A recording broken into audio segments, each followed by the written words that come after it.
Before we get started, we are all going to spoil every movie we talk about. So if you're listening, just know that. And I don't mean just the plot. We're also going to spoil your nostalgia good feelings for it.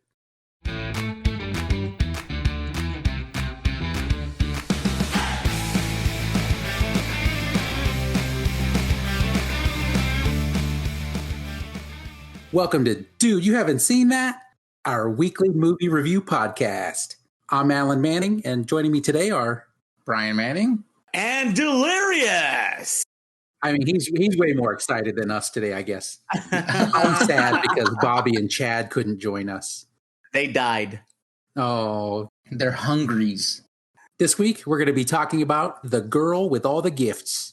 Dude, they haven't seen the movie The Girl with All the Gifts. Hold on, I'll be Chad. I haven't seen The Girl with All the Gifts. Somebody do Bobby. I haven't seen The Girl with All the Gifts either. I didn't see the movie either. It was like a movie that I didn't watch. Who is that supposed to be? Just anybody, random person. Dude, you haven't seen The Girl with All the Gifts? No. I was gonna watch it, and then I didn't know. Well, I happen to have scavenged a VHS copy of the movie now that we're in the post-apocalypse. It's the only, we don't have streaming movies left over, so we'll have to watch this copy on VHS. That sounds good to me. He's going to be the average person stuttering through the whole episode, isn't he? All right, let's watch the movie. Let's watch the movie.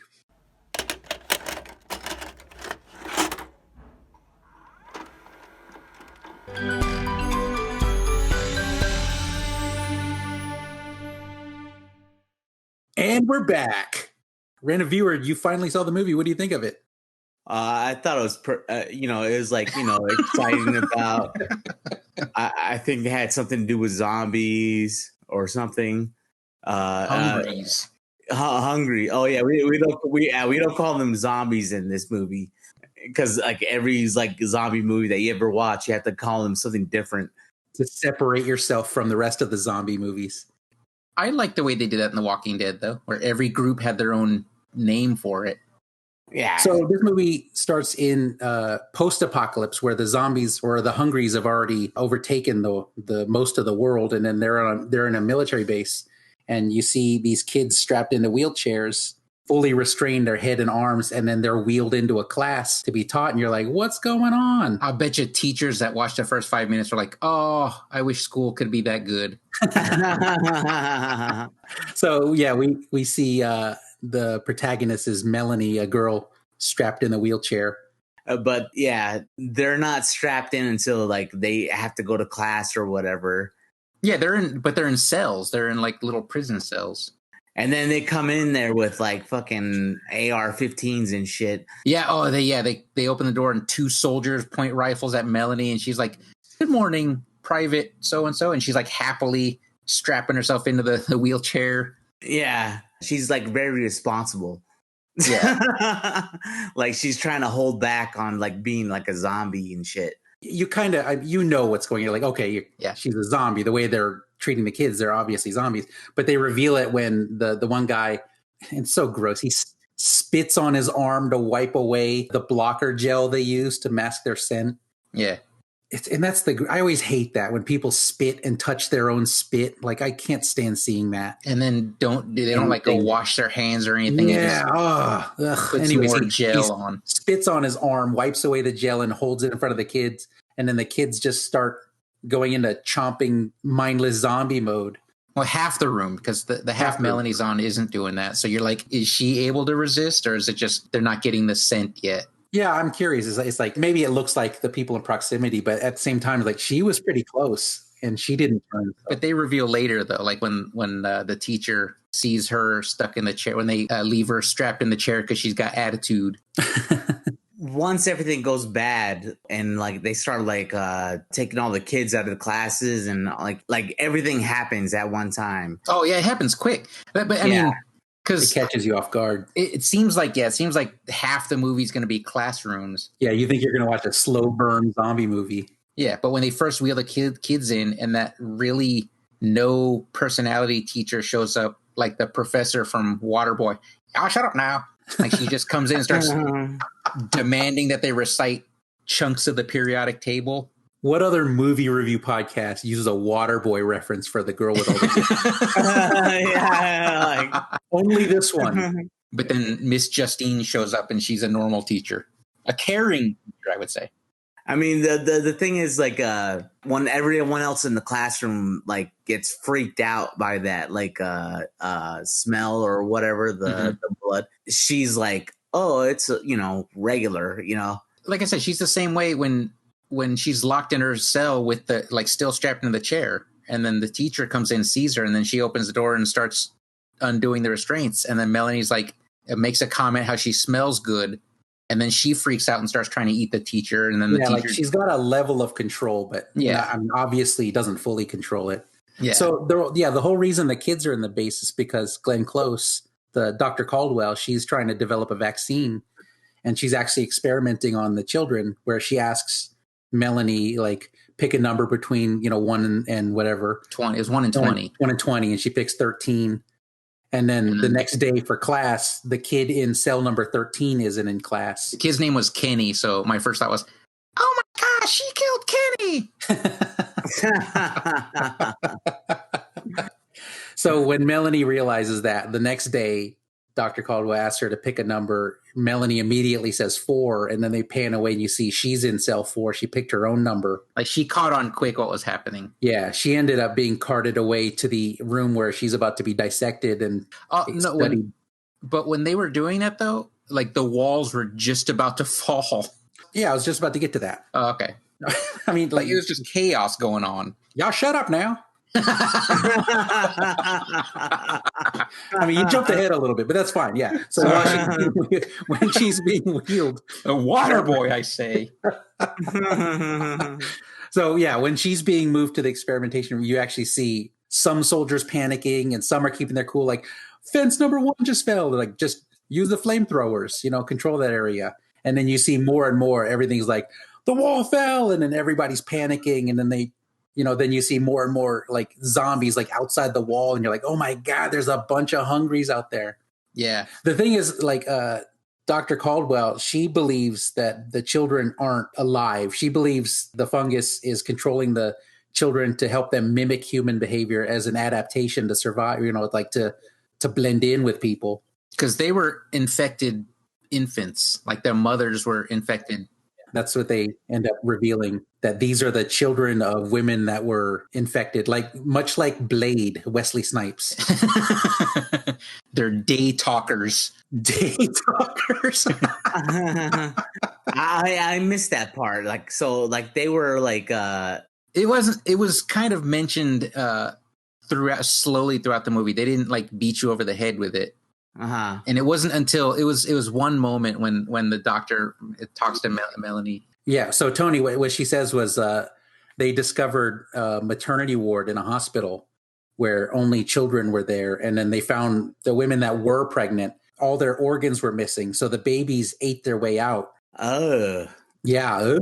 But that scene when she's got Melanie in the base and the zombies are breaking in, that moment where she turns to the nurse and is like, close the shutters, and then the nurse is standing at the window while the shutter's closing, and you see that zombie full on sprinting, just one shot. The timing was perfect on that scene. Yeah, they're not gonna, there's no way that zombie's not going to make it. Oh my God, he made it. And then I'm thinking, ooh, that stunt man, whoo, that dude dove under a steel roller to break through that glass. I mean, I don't want to ruin your day, but that steel shutter is probably CG.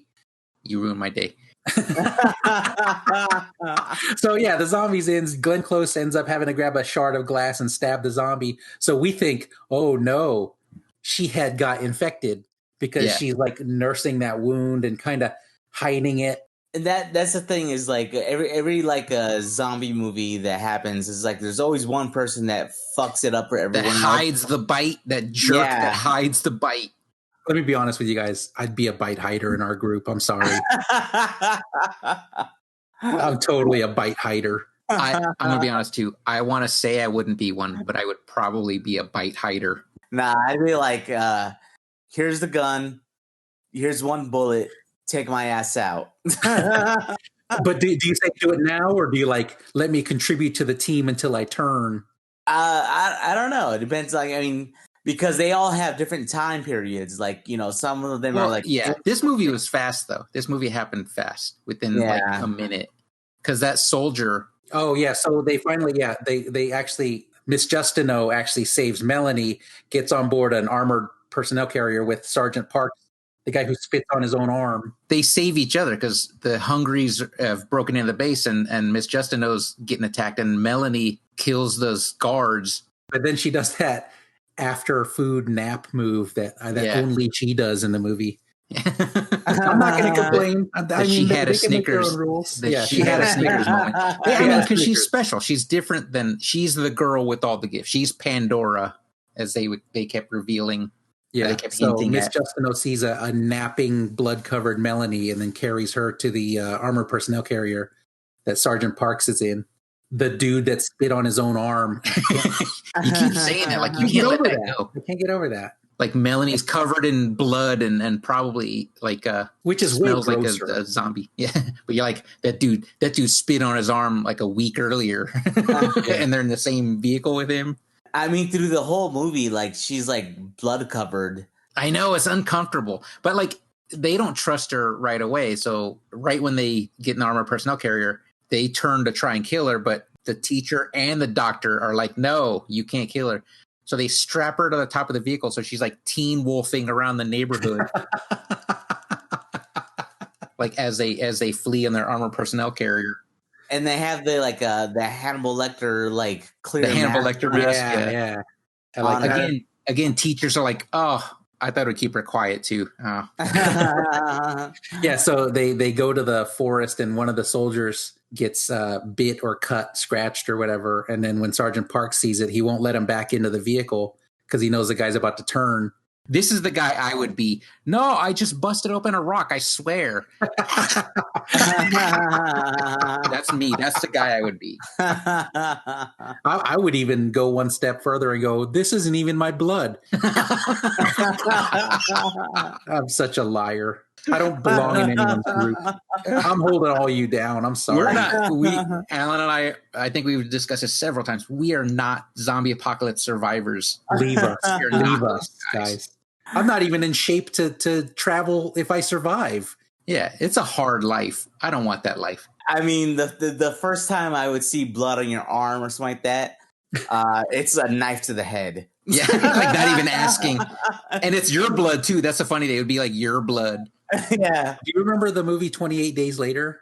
Yes. Where the lady sees the guy with blood on him and a couple of cuts on his hands, and she did not hesitate to machete him to death.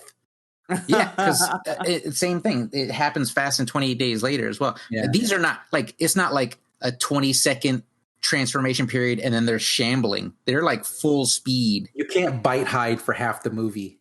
Yeah. Which makes me remember, it's like, oh yeah, Dr. Caldwell, she's not bite hiding. She's just actually cut. Yeah. She got lucky.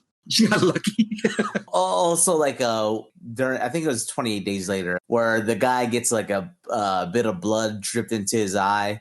Yes, that was 28 Days Later. Yeah, the little girl's father.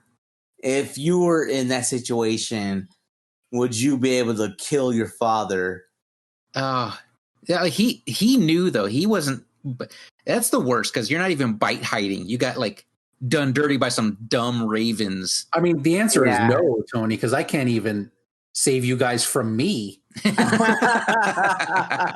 So no, we'd be like, run away, and I hope we're faster. No, I'd be like, let's get out of here, and then I have blood in my eye. Yeah. You're walking to the car with them. Yeah, yeah.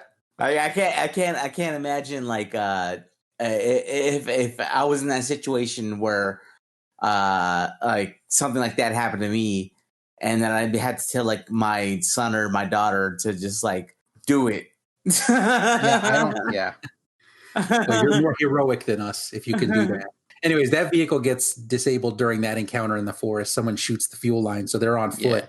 Well, they made a weird decision in the movie when they made it. Like they had everyone put the suppressors on the rifle, and this is the first movie I've seen where they portrayed sound suppressors properly it's not like that little whisper, pew! It's like it was actual, loud gunshots, but they were suppressed. But then through the rest of the movie, it's a mix of suppressed and unsuppressed weapons, and neither one really has any different effect on the Hangries around them.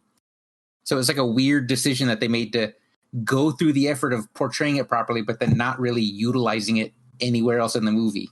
Yeah, it's kind of a thing. You have to make a decision not to attack all the logic in zombie movies and time travel movies. Yeah. Otherwise, you can't enjoy it. Like, obviously, the blood all over Melanie. Why don't the zombies smell the fresh blood? Right, yeah. Because in all zombie movies, then zombies would be licking each other's faces, and that's just gross. That's just way gross. I mean, it's like rotten blood. It's like eating like a peach that's been like molded. Yeah, like zombies still want fresh produce, Alan. Come on. But, the cut on the doctor's hand, that blocker gel probably stings a lot.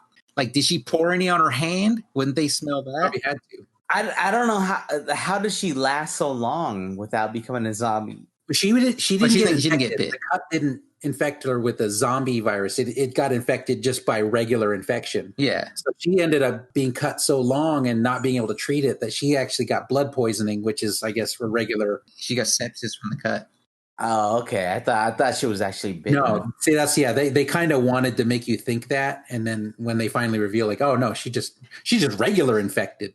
Yeah. But when they get to when they leave that vehicle behind, they get to the city. I don't know if they're in London yet, but they're on the outskirts. Yeah, and then the large group of Hangries is there. Oof. Dude, I'm like, oh, they're still standing in line. Ugh. they're in London. They're in queues, Brian. Oh, they're in queues. They're still queuing up. Ugh. They're not American Hangries because they'd be like cutting in front of each other all the time and distracting each other. Ugh. All right, so then they end up having to weave through queues of Hangries that are just, they go into that stasis mode and they don't have food around. They got to just stand still. Yeah. That's one thing I didn't understand is they went through that whole line of like all the Hangries, whatever. Yeah. And none of them attacked them. Yeah, they had blocker gel on. They explained it. Yeah, Sgt Parks actually explained right before they started it. He says, we have blocker gel on to mask our scent, but that's not enough. We can't make sudden movements. We can't look them in the eye. You can't make loud noises. Well, the doctor said their primary sense is sound. Yeah, so they're like the blocker gel will only get it so far, but the blocker gel does allow them to get close enough. So that's what allowed them to walk through. But as long as they didn't make any sudden movements or loud noises, which they ended up doing. Well, yeah, the doctor did because she freaked out when she saw that Hangry pushing the stroller. And then she was trying to see if there's a baby in there. And there was just a rat. And then she made that gasp, eating a baby. Yeah. And she made that gasp, and then that kicked it off. So they end up getting out, and they hole up in a hospital or something. And that's when she tells the full story about the babies eating their way out of the mothers in the hospital. That's when Miss Justino also finds the new change of clothes for Melanie, which lasts all of one scene. Until she eats a cat. She has to ask them for that too. Can I wear my new clothes? Yeah. That's the other thing is like she found the pigeon, right? Yeah. And ate the pigeon. And then, but at the same time, there's like... No, she eats the cat first, doesn't she? Yeah, she eats a cat. Yeah. She's like Alf in a Snickers commercial. It's like, oh my God. Willie, I guess I'm just not feline myself. Ha! You know what, Brian? Average listener is going to tell you he has no idea who Alf is. So all the noise that they caused with the baby rat fiasco actually caused zombies to pile up around the door. That's why they had to send Melanie out, because she had to find a way to lure the zombies away, and she needed to eat. So she didn't eat any one of them. That's when she found a cat, ate a cat. Then she found a dog, and I was like, oh, don't eat a dog. So she finds a dog to lure the Hangries away, and then they get out of that hospital. And the thing is, too, is like so what they send one dude out to go look for food, right? Yeah, I don't like sending one person out. I'm not a fan of that. Yeah, I thought he kind of volunteered on his own to go find food.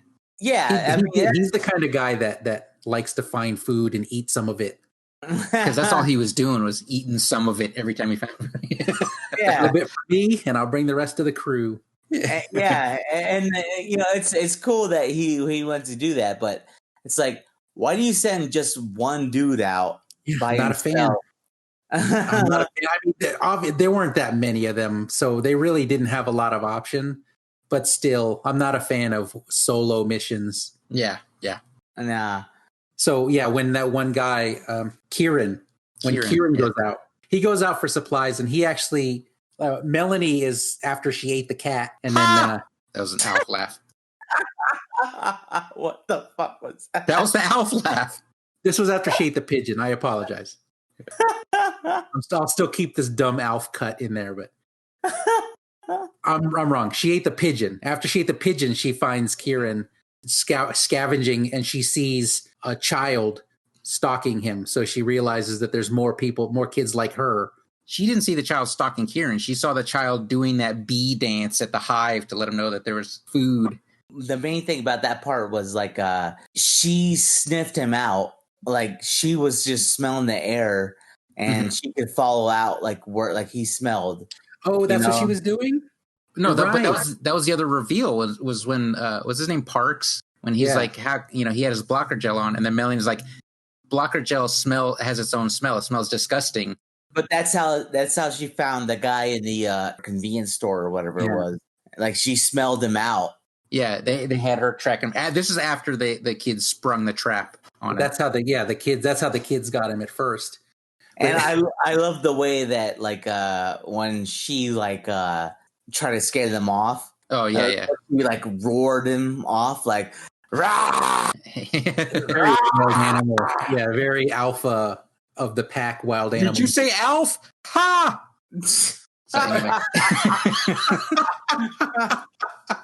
Welcome to ALFcast. We're going to pivot and make a new podcast.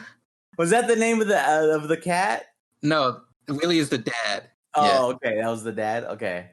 Oh my God. Anyways, I like the very simple trap that poor Kieran falls for: a trail of canned goods leading to the convenience store, with the door too low to go in with his gear on. Like, oh, don't take your gear off. Yeah, he just dropped everything. He just he left his walkie-talkie, and that's your only access to the outside world. Why the fuck would you leave that on the outside of the door? They did a subtle reveal where he likes to find food and eat some of it, so he's driven by that. He's driven by that finder's fee mentality. He does that quite a bit. He's eating chips and reading a magazine. Yeah, and that's when he first sees the kid, and the kid is like, "Hey man, want this dead rat?" He was reading a magazine. That was a porn mag. Yeah. Oh, he wasn't reading the articles. You're right.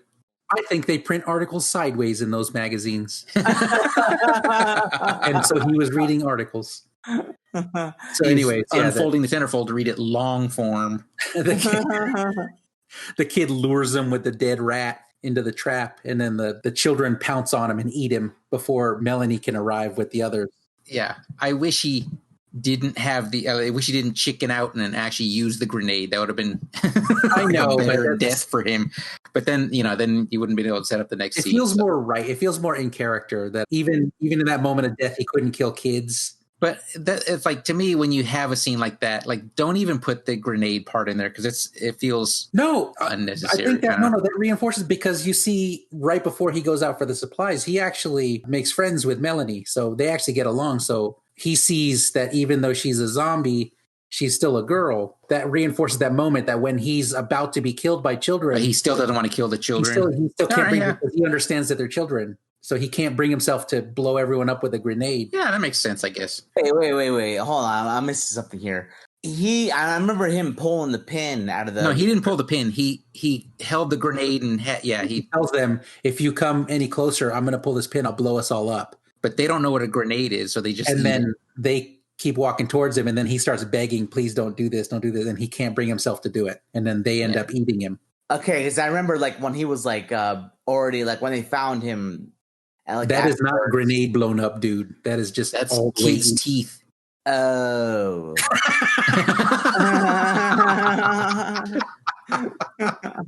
Because during the course of the movie, even Dr. Caldwell, she ends up admitting that she doesn't think Melanie is just being controlled by fungus anymore. She understands that she's actually alive. And that's a very important moment near the end of the movie. But let's kind of pick up the pace a little bit where they actually where she brains the leader child in front of Melanie and I mean in front of Dr. Justin. But then she just smashes the kid's brains in with a baseball bat. Oof. And then says, "Pretend you're scared of me." And he's like, "Pretend?" Yeah. I love that. That part was like so awesome for me. Yeah. Like, okay, so they go deeper into the city, and that's when they notice that there's no more living Hangries anymore. They're all like, they've all died and sprouted plants growing out of their heads. Yeah, like the fungus that kills ants. Yeah, you see like a bunch of them crowded around this tower, like laying there, and then the things have grown out of their heads and are growing all the way up the tower, and they're forming these seed pods where they reveal that if these seed pods ever open, and you can't break them open, right? Yeah. Caldwell thinks that at first. She's like, "Look, this is a poor design because look how sturdy this is. This pod won't ever open." And so she's like, if this seed ever opens, then the fungus becomes airborne and humanity's done forever. Yeah. Then they find that big mobile lab where Caldwell wants to finish the experimentation on Melanie. But that's when she reveals to Melanie, she's like, even though you would be sacrificing yourself, even though would have to kill you to create the cure, I believe now that you're actually alive. And then Melanie does that mic drop line. Well, then why should you live? Yeah. And you're like, ooh. Yeah, like your turn's over. Why? How come we can't live now? Also, that's Caldwell discovered that she's like, these seed pods actually open with extreme heat or with moisture. So that's when Melanie goes out with a box of matches and she lights that tower of seed pods on fire. Yeah, I was wondering about that, like, because you see the pods coming out from outside of the aliens and stuff like that. I mean, not aliens, the Hangries. Yeah, Hangries.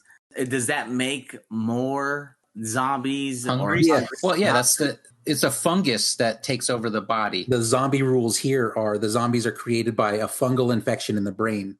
Yeah, so what they all do is they all combine and the fungus grows this giant tower with seed pods all in it. And when those explode, it infects more humans. And then they become hungry. The fungus becomes airborne and then people breathe it in. Yeah, so, I mean, the doctor's like trying to synthesize a vaccine with brain and spinal tissue when all she needed was, boom, tough acting tenactin. Oh my God.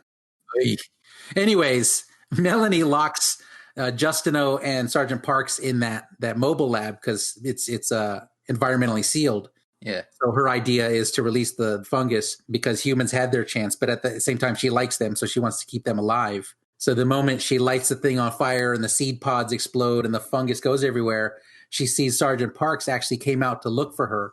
She didn't explain the plan because he was unconscious for reasons. You'll have to watch the movie to find out. Yeah. So, yeah, she releases the spores into the air. Sgt Parks comes out. He's breathing it in. And then that's when you reveal, like, oh, my God, she wanted him to live. Yeah. He does the heroic Tony move. He's not a bite hider.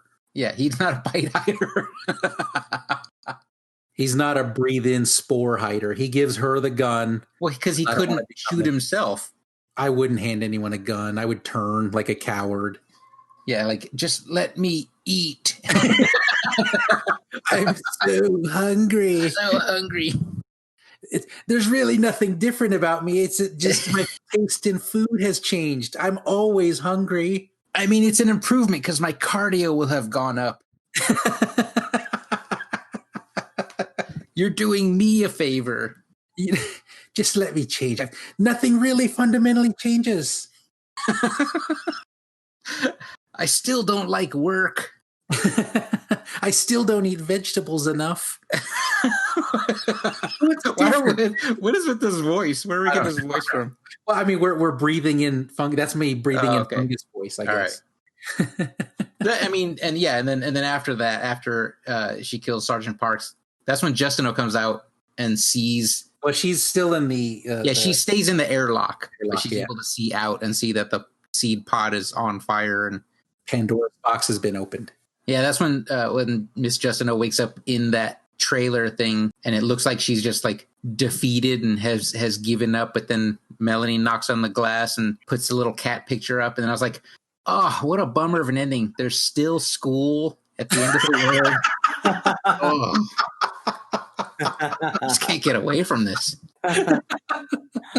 So yeah, you see the very last shot of the movie, Miss Justineau is confined to that mobile lab, that airlock, but now she's teaching the feral children. Found the feral children, and she also went back to the base to grab all the children from the beginning of the movie. Yes, because they were So she's going to help the basically the new evolution of humans. She's a race traitor. Oh my god! I hate that you said that. I hate that you said that. I actually read this book or listened to the audiobook before I realized, before it became a movie. Oh, really? Oh, audio, huh? Yeah. Oh, yeah. I listened to the book. I'm not going to say I read it. Audio counts. Audio counts, listeners. No, but the tone at the end of the book I thought it felt a little different. I didn't catch the negative, the depressed tone of Miss Justineau being trapped in there at the end. Uh-huh. Like when I listened to the end of that one, it felt almost like a happy ending. Like, oh, she gets to be with Melanie. Like but Snow the movie White. is way more accurate. You're like, yeah, she's stuck there forever. Yeah. Okay. Anyway, sorry, we've covered the movie now. What do you guys think of this movie? What would you rate it on a scale of 1 star or 5 stars? I love the movie. I loved it when I first saw it. It's actually, like Tony was saying earlier, it's more intense than I remembered it. No doubt. I give this 5 stars. Yeah, I would give it 5 stars as well. It was like really like it's very I guess you could say intense. Yeah. I love zombie movies where they're not so hyper focused on zombies. Yeah, it's just really good. Yeah, it was really good. Since I listened to the audiobook, I looked around smugly while the movie was on going, the book is good, and so is the movie. I give both 5 stars. I looked around to no one. I was like, okay. All right. Let's pick the next movie. There is no vetoes because Chad is not here. Vetoes. How many movies are on the list, Brian? 6 movies. Okay, ready? Number 2. This is Chad's pick, Barbie Dolphin Magic. What the fuck is that? A story about sisters that come together in the aid of a hot mermaid chick and her dolphin lovers. Oh my god. Why? Available on Netflix and Amazon. Oh, Jesus Christ. Let's the 3 of us form a secret cabal. And you know what? We use one of Chad's vetoes. Yeah, I'm going to play the veto horn. We just used one of Chad's vetoes. We're not using Chad's veto. He's not here. Okay, next week we're going to watch, what is it called again? Barbie Dolphin Magic. And Alan, I know you're a bite hider, but I know you'll watch this movie because you can't bring yourself to. Y'all shut up now. I got to end this. Dude, you just saw the girl with all the gifts. Ha! Ow!